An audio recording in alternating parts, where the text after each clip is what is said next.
वर्तमान जो भली ओडिसा रो अवस्था आपनकर हेई जाईची हालत जो भलिया बिगड़ी जाईची स्वास्थ्य अवस्था ओडिसा रो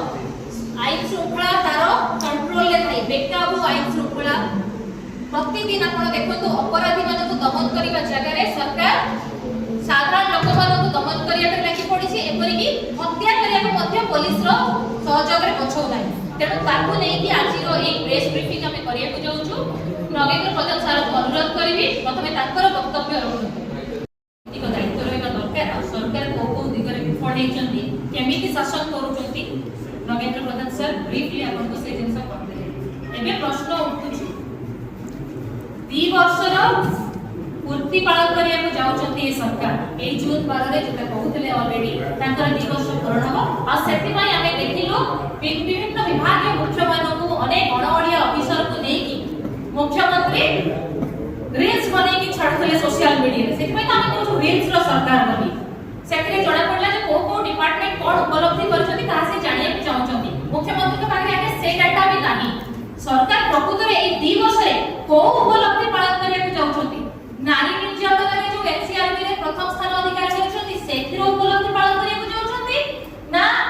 विभिन्न अत्याचार रे विभिन्न हिंसा रे ओडिसा जो नंबर 1 ना करछि ता ऊपर उपलब्धि हासिल करिया को जाउछथि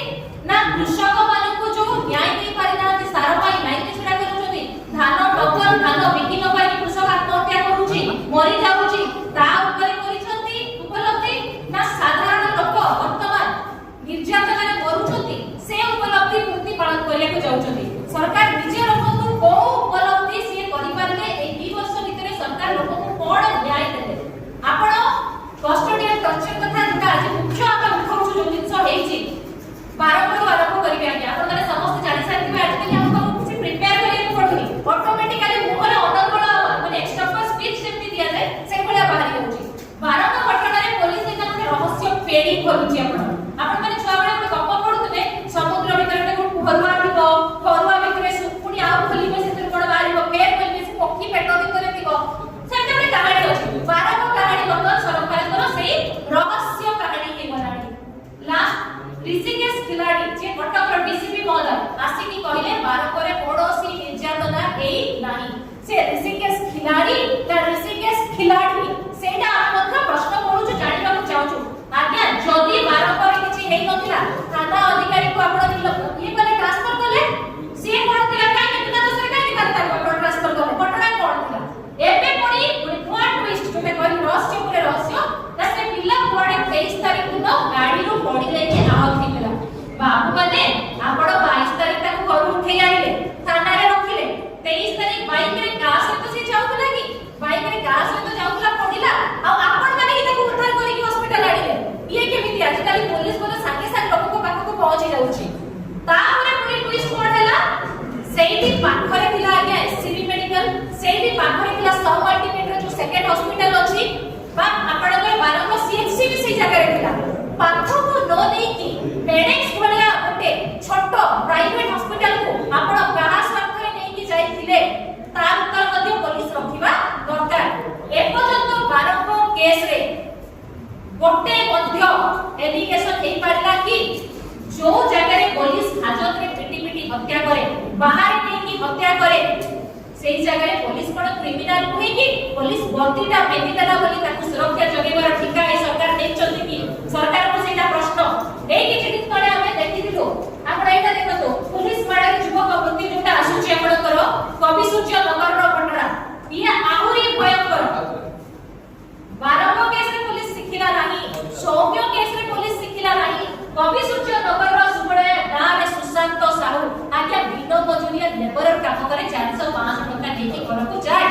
कोन चालितला सेठी पकर खाना कहार थिला सेटा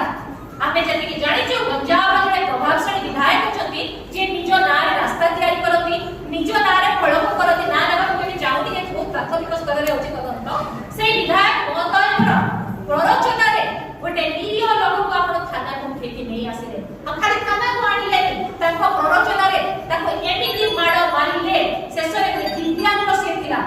ताको आपण पिटी पिटी मारी देले चित्र मध्ये हमें देखि जो ताकर आंठू पूरा गळा पड़ी जाईची प्रत्येक शरीर रे दाग रहिची प्रत्येक जगह ताको मारिबा को मध्ये सरकार राजी हेलेनी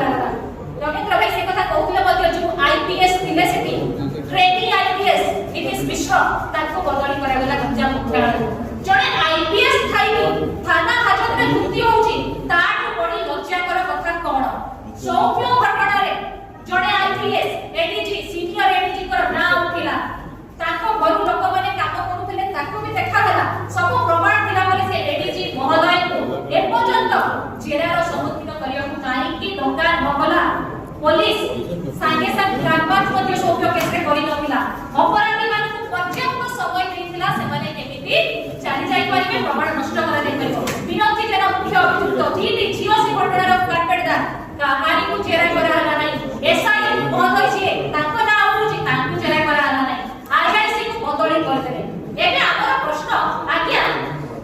एई सरकार रे दंड माने कोन बदल दैट तो मुख्यालय मानको दंड माने कोन सस्पेंशन किछि दिन पर रिइंस्टेट हे जिवे ताले एई सरकार जो कहउछथि आमे लोकक सरकार सुशासन पय आमे आसीतिलो तार अर्थ कोन सरकार के बाहर को आसी के प्रेस कॉन्फ्रेंस करी जदि हमको बुझाई दियते सेटा मध्ये हम सेकरे बुझी जाय कटक डीसीपी मिछ कहउछथि भुवनेश्वर कमिश्नर सौम्य केस रे डाहा मिछ कथा कहले जे पुलिस सेकरे उपस्थित ही नथिला बारंबार पुलिस कहउछि कोनोसी घटना रे पुलिस रो इन्वॉल्वमेंट नाही सौम्य केस रे कोन कले ना सौम्य स्टेरॉइड खाइतिला एते बियॉन्ड कंट्रोल थिला जे ताको कंट्रोल करि हेला नै से असदाचरण कला तेणु सौम्य मुक्ति पाई सौम्य दाई राकेश मेहरा बारंबार केस रे एपन तो आमे केही देखि ना राकेश जीवित अछंती को कंडीशन रे अछंती आमे जानि ना पेपर रे आमे देखिलु प्रलोभन दिया होची ताको बापा को ताको भाई को चाकरी दिया जिबार पैसा दिया जिबार प्रलोभन पुलिस गोटे मेडिएशन सेंटर प्रदान करिछि पुलिस बाड़ी को सरकार कर निर्देश रे मारी बोलु को किंतु तापर पुलिस आपस समाधान करिवो पुनो चक्रवर्ती बीजेपी नेता पत्थर माफिया बारंबार केस रे मध्यस्थी करछथि जायकी एठी आपन कवि सूर्य नगर केस रे मध्य सेही विधायक मध्यस्थी करछथि जायकी जदि मध्यस्थी रो सरकार चलिबो माने थर्ड क्लास सरकार रो थर्ड क्लास कारबार कोन कहि पारंती चलिछि जोटा हम राज्य रे वर्तमान ई 2 वर्ष भितरे आमे अनेक प्रश्न आमे पचारुछु पुलिस स्टेशन टा सुरक्षा स्थान ना मृत्युर निर्यातन द्वारा सरकार सेटा उत्तर दियंतु आमे चाहूछु जानिया पई पुलिस हाजत रे हत्या ना मृत्यु होउची कारण सरकार कहिले बारको केस रे जे राकेश बेहरा रो बहुत सारा डिजीज थिला आज थाना रे आज काली मते डिजीज टेस्ट होउची जो आपनकर यूनिट ब्लड टेस्ट में जो सब लैब सेगुडा थाना परिवर्तित हो जायछि सीसीटीवी किंतु गायब हो जाउछि से सब जगह आमे पचारे को चाहूछु पीड़ित माने काहे कि न्याय पाउ नाहंती आपण देखुछथि सौम्यर मा कोन तो काली बेली के रास्ता रे आसी न्याय भिक्षा करछथि आपण देखिले बारकर लोक माने आसी कि न्याय भिक्षा करछथि रास्ता रे आपण देखुछथि कवि सूर्य नगर रे से महिलाटी आसी कि न्याय भिक्षा करूछि केंद्रापड़ा रे आईआईसी संध्या रानी जेना तीन थर सस्पेंड होला परे मैडम को को आशीर्वाद दिया है जे ताको थाना रे बसै कि रखछथि गोटे परे गोटे जगह को ताको बदली करछथि काहे कि ताको अनुकंपा तांकर बड़ इंजिन कहथिले ऑपरेशन सिंदूर आपनकर मने थिबो ऑपरेशन सिंदूर देखि बहुत बाहावा लेथिले सेही बड़ इंजिन रो सानो इंजिन जोटी शासन करछथि ओडिसा रे केंद्रापड़ा रे काळजुआ थाना रे मां को आईआईसी कहछथि तम पथार सिंदूर बछि दियो हातर सखा काढी दियो ताहाले एठी आपण कोन कहबे मु जोटा कहली आपनकर डबल इंजिन रो डबल स्टैंडर्ड कहबे ना थर्ड क्लास सरकार रो थर्ड क्लास कारबार कहबे याको निश्चित भाबरे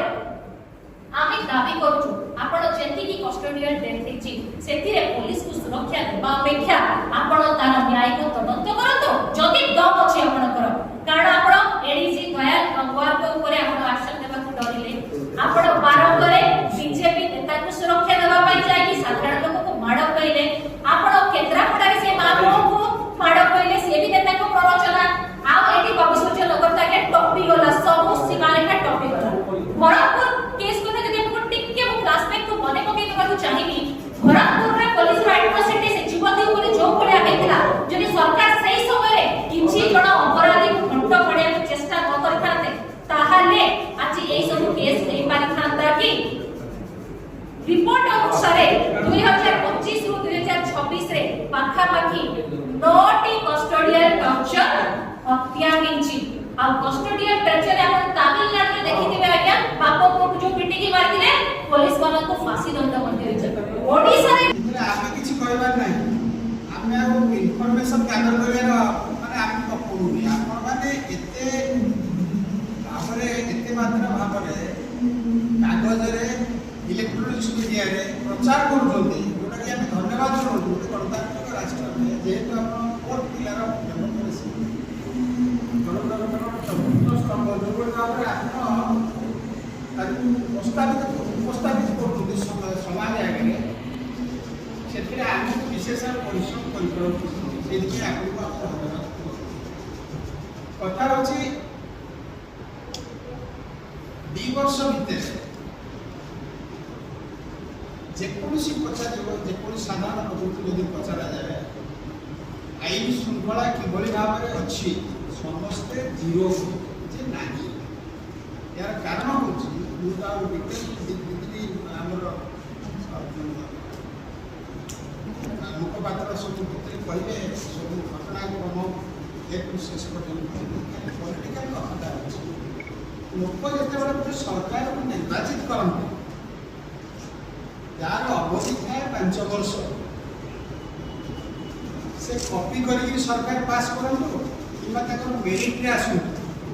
କିମ୍ବା ପଇସା ଖର୍ଚ୍ଚ କରି ଆସନ୍ତୁ, ପ୍ରଧାନମନ୍ତ୍ରୀ ଯେଉଁ କଥା କହୁଛି ବହୁତ ସଶକ୍ତ କିମ୍ବା ବହୁତକୁ ଯେମିତି ହେଲେ ମାନୁପୁଲେଟ୍ କରିକି ଆମେ ଜିତିବା, ସେଇଟା ଯଦି ତମେ ଜିତିଛ, ପ୍ରଥମ କାମ ହେଉଛି ରାଜ୍ୟର 1 ନମ୍ବର କାମ ହେଉଛି ଶାନ୍ତି ଶୃଙ୍ଖଳା ରକ୍ଷା କରିବା। କାରଣ ଲୋକମାନେ କିଏ ବେପାର କରିବ, କିଏ ବାଣିଜ୍ୟ କରିବ, କିଏ ଶିକ୍ଷା ବୃତ୍ତିକି ଆପଣେଇବେ, ଯେ ହେଲେ କିଏ ଚାଷୀ ହଉ, କିଏ ଶ୍ରମିକ ହଉ, ଯିଏ ବି ଯାହା ତାଙ୍କର ନିଜ ଢଙ୍ଗରେ ସେମାନେ କାମ କରନ୍ତି। ସେ ଯୋଉଠିକି ଯିବେ ଘରକୁ ତ ସୁରକ୍ଷାର ସହିତ ଫେରିବେ ନା, ସେଇଟା ଦାୟିତ୍ୱ କାହାର? ଯେମିତି ଗୋଟେ ମେଡ଼ିକାଲରେ ଗୋଟେ ବ୍ୟକ୍ତିଗତ ଚାହିଁଲେ ମଧ୍ୟ ଗୋଟେ ମେଡ଼ିକାଲ ତିଆରି ହେବନି, ଗୋଟେ ସ୍ୱାସ୍ଥ୍ୟ ସଂସ୍ଥା କରିପାରିବନି, ଗୋଟେ ବ୍ୟକ୍ତିଗତ ନିଜ ପଢ଼ିବା ପାଇଁ ଗୋଟେ ଶିକ୍ଷାନୁଷ୍ଠାନ କରିପାରିବନି। ଏମିତି ଶାନ୍ତି ଶୃଙ୍ଖଳା ରକ୍ଷା କରିବା ପାଇଁ ଯେକୌଣସି ନିର୍ବାଚିତ ସରକାର ପ୍ରଥମ କାମ ହେଉଛି ଯିଏ ଯୋଉଠି ଅଛି ସେମାନେ ଶାନ୍ତିରେ ରୁହନ୍ତୁ। ଏ କଥାଟା ଏ ସରକାର କରିନାହିଁ। ସେଥିପାଇଁ ଏ ସରକାରକୁ ଆମେ କଂଗ୍ରେସ ଦଳ ତୀବ୍ର ନିନ୍ଦା କରୁଛୁ। ଏବଂ ଏଠି ଗୋଟେ ଫ୍ୟାକ୍ଟ କହୁଛି, ମୁଖ୍ୟମନ୍ତ୍ରୀ ଆସେମ୍ବଲିରେ ଗୋଟେ କଥା କହିଛନ୍ତି ଯେ 54 କମ୍ୟୁନାଲ ପ୍ରୋଜେକ୍ଟ ତାଙ୍କ 2 ବର୍ଷ ଭିତରେ ହେଇସାରିଲାଣି। ଜୁନ୍ 24/6 ଏପର୍ଯ୍ୟନ୍ତ 24 କମ୍ୟୁନାଲ ପ୍ରୋଜେକ୍ଟ ହେଇସାରିଲାଣି, 7 ମବ୍ ଲିଚିଂ ହେଇସାରିଲାଣି। ଏ ହେଉଛି ତାଙ୍କ ଡାଟା ଆସେମ୍ବଲି ଭିତରେ ଅଛି, ଯେଉଁଟାକି ଆପଣମାନଙ୍କୁ ପ୍ରଚାର କରିବେ, ସମସ୍ତେ ସମାଜରେ ଜାଣିବେ। ବର୍ତ୍ତମାନ କଥା ହେଉଛି ଏ ସରକାର ଯୋଉଠି ଯାହା କାର୍ଯ୍ୟ କରୁଛି, ଉଦାହରଣ ସ୍ୱରୂପ ସେ ଗୋଟେ ପଥର ଖଦାନରେ କାମ କରୁଛି, ଦିବ୍ୟାଙ୍ଗ ବ୍ୟକ୍ତି, ତାକୁ ତମେ ନେଲ, 7 ଦିନ ବାଡ଼େଇଲ, ଗରମ ପାଣି ଢାଳିଲ ଏବଂ ଲଙ୍କା ଗୁଣ୍ଡ ପକେଇଲ, ପୁଣି ଜବରଦସ୍ତି ଲେଖିଦେଲ। ଆମେ ତାକୁ ପଚାରିଥିଲୁ, ଆମେ ତାକୁ ଆଣିକି ପଚରା ଉଚରା କରୁଥିଲୁ। ତମର ଅଧିକାର ଅଛି କି ଯେକୌଣସି ଲୋକଙ୍କୁ ତମେ ଯଦି ନବ ଥାନାକୁ 24 ଘଣ୍ଟା ଭିତରେ ତମ କାମ ହେଲା ଗୋଟେ ପ୍ରଡ୍ୟୁସ୍ କରିବା କଥା, କରିଛ କି? ତମ ସବୁ ଆହୁରି ମୋର ନିନ୍ଦନୀୟ ବିଷୟ ହେଉଛି, ଆପଣମାନେ ଜାଣିବାକୁ ନାହିଁ, ଆପଣମାନେ ପ୍ରଚାର କରିଛନ୍ତି ଜଣେ IPS ଅଫିସର ସେଠି ଇନଚାର୍ଜ ଅଛନ୍ତି, ଚାକିରି ମଧ୍ୟ 1.5 ବର୍ଷ ଦେଇ ନଥିବ, IPS ଅଫିସର ଏଭଳି କାର୍ଯ୍ୟ ଯଦି ହେଇଛି ଆମେ ନିନ୍ଦା କରିବା, ତାକୁ ପୁରସ୍କାର ଦେବା। ଏ ସରକାର କ'ଣ କରିବ? ବର୍ତ୍ତମାନ 4.5 କୋଟି ଲୋକ ଅପେକ୍ଷା କରିକି ରହିଛନ୍ତି। ଏହା ଛଡ଼ା ତ ବହୁତ ସବୁ ଯେଉଁଭଳି ଭାବରେ ସବୁ ନିର୍ଯାତନା ହେଇଛି, ବିଭିନ୍ନ ଜାଗା କଥା ହେଇଛି, ସେଗୁଡ଼ା ତ ଆମର ସ୍ପୋକ୍ସମ୍ୟାନ୍ କହିଲେ। ପ୍ରଶ୍ନ ହେଉଛି ଯେ କିଭଳି ଭାବରେ ସରକାର ବିହେଭ୍ କରିବ, ଏପର୍ଯ୍ୟନ୍ତ ସରକାରଟା ଜାଣିପାରିଲା ନାହିଁ। ଉଦାହରଣ ସ୍ୱରୂପ ଏଠି କିଏ ହସିବା କଥା ନୁହଁ, ଗାନ୍ଧୀ ଯେତେବେଳେ ଆସିଥିଲେ, ମହାତ୍ମା ଗାନ୍ଧୀ ଏ ଦେଶର ଗରିବୀ ଦୁଃଖୀ ଯେତେବେଳେ ସେ ଦେଖିଲେ, ସେ ଯେଉଁ ପଞ୍ଜାବୀ ଟ୍ରାଭେଲର କରୁଥିଲେ ତାକୁ ସେ ଛାଡ଼ିଦେଲେ, ଖାଲି ଗୋଟିଏ ଧୋତି ପିନ୍ଧି। କିନ୍ତୁ ବର୍ତ୍ତମାନ ସରକାର ଆମେ ଦେଖୁଛୁ ଭେରାଇଟିଜ୍, ଯେଉଁଠି ଆମ ଚଳଣି, ଆମ ସମାଜ ଅଛି, ଆମ ଜଳବାୟୁ ଯାହା ଅଛି, ସକାଳୁ ସନ୍ଧ୍ୟା ଭିତରେ କମ୍ପିଟିସନ୍ କରିକି ପିନ୍ଧା ହେଉଛି କେତେ ଜ୍ୟାକେଟ୍। ପ୍ରଧାନମନ୍ତ୍ରୀ କେତେଟା ଜ୍ୟାକେଟ୍ ପିନ୍ଧିବେ? ଯଦି ସେ 100ଟା ପିନ୍ଧିବେ, ମୁଁ 150ଟା ପିନ୍ଧିବି। ଏଭଳି ଭାବରେ ଲୋକଙ୍କ ଆଗରେ ଡ୍ରାମା କଲେ ଆପଣ କେତେ ଦିନ ଚଳେଇବେ? ସୁତରାଂ ମୋର ପ୍ରଶ୍ନ ହେଉଛି, ଯେଉଁ ଶାନ୍ତି ଶୃଙ୍ଖଳା ବିପର୍ଯ୍ୟସ୍ତ ହେଇଛି, ଇଏ ବିଜେପି ସରକାର ସମ୍ପୂର୍ଣ୍ଣ ଭାବରେ ଦାୟୀ। ଏବଂ ଯେ ଦାୟିତ୍ୱରେ ଅଛନ୍ତି ମୁଖ୍ୟମନ୍ତ୍ରୀ, ହୋମ୍ ଡିପାର୍ଟମେଣ୍ଟ, ମୁଖ୍ୟମନ୍ତ୍ରୀଙ୍କ ଇସ୍ତଫା କରିବା ଠିକ୍ ହେବ ନାହିଁ। ଯେହେତୁ ସେ ହୋମ୍ ଡିପାର୍ଟମେଣ୍ଟରେ ଅଛନ୍ତି, ହୋମ୍ ଡିପାର୍ଟମେଣ୍ଟ ତୁରନ୍ତ ଛାଡ଼ନ୍ତୁ। ନହେଲେ ବର୍ତ୍ତମାନ ସୁଦ୍ଧା ଯାହା ହେଇଛି ଗୋଟେ ସତ୍ୟପତ୍ର ପ୍ରକାଶ କରିକି ଲୋକଙ୍କୁ ଜଣାନ୍ତୁ ଏବଂ କ୍ଷମା ମାଗନ୍ତୁ ଏବଂ ପ୍ରମିଶ କରନ୍ତୁ ଭବିଷ୍ୟତରେ ଏଭଳି ଘଟଣା ଘଟିବ ନାହିଁ।